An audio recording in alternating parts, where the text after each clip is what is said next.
Good afternoon to everyone and sir. So today we are going to present about the impact of technological advances and migration on educational system. So for the first one, for the identification of key global trends, for the technology, I will be explaining that is related to Finland. So for technology in Finland, it is mostly about blended and student-centered learning, and it is also teachers are trained in digital pedagogy. So it includes early childhood education, primary and also secondary. It uses more to digital services and online learning platforms. Digital services such as Wilma, it is a digital bridge between home and school, and it also updates about students' attendance, grades, and exams. It is similar to how we use our Eurox or Google Classroom for assignments. For the online learning platforms, one of the example is using Finafi. It is a national library of Finland. For the second one is the migration for the key global trends is the Australia, the English language intensive course and inclusive curriculum. So they implement this as an option for the migrations to use online learning for any time of the day, which is either for morning classes, evening classes, or yes. And one of the system that they use is the SSI, which is the Settlement Services International, that helps with schools enrollment and vocational training. It is for this one, it is also helping them for the language and cultural support, career opportunities for the migrants, and also family support programs.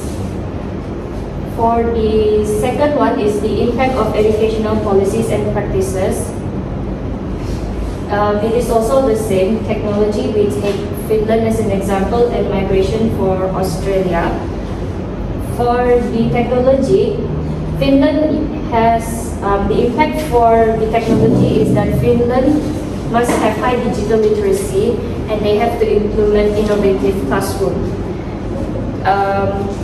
In this case, students are taught to learn coding at a very young age, especially in primary schools.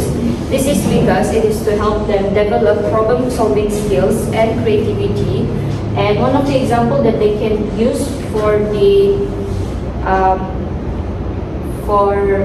implementing high digital literacy is that they are able to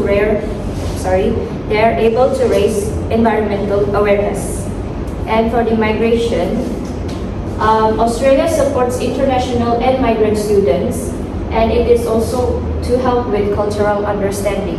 This is so that they are able to learn each other's culture and also supports each other's celebration when doing activities.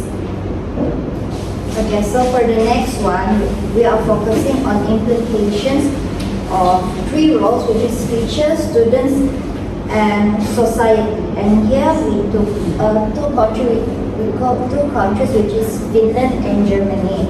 So for teachers' roles in Finland, teachers usually have master degrees and high professional autonomy. So this allows them to adapt digital lessons easily to suit students' needs, like their languages and cultural backgrounds. As for Germany, they are more towards to strict curricular rules and fixed curricula. Strict school rules and fixed curricula make it hard for teachers to change the lesson pace for diverse students. As for the second role, which is students, in Finland, they show more towards to strong social integration, but meaning people from different backgrounds. But a large academic gap remains between local and immigrant students. So, for example, in PISA or focusing on exam of reading, mathematics, science, and critical thinking. So there are different academic gap between local and immigrant students, the way they adapt their exams. And as for the Germany, they help migrant youth find jobs through as for Germany, they're focusing on a secondary tracking system, which often places on migrant students into a lower academic streams based on their socio-economic, such as family background. So they couldn't they couldn't shows their full potential especially for migrant students. As for society, in Finland, they has equal education opportunities and they trust the education system and teachers. However, for the international graduates, they have struggles after leaving their studies. They would struggle to find jobs after their studies. As for Germany,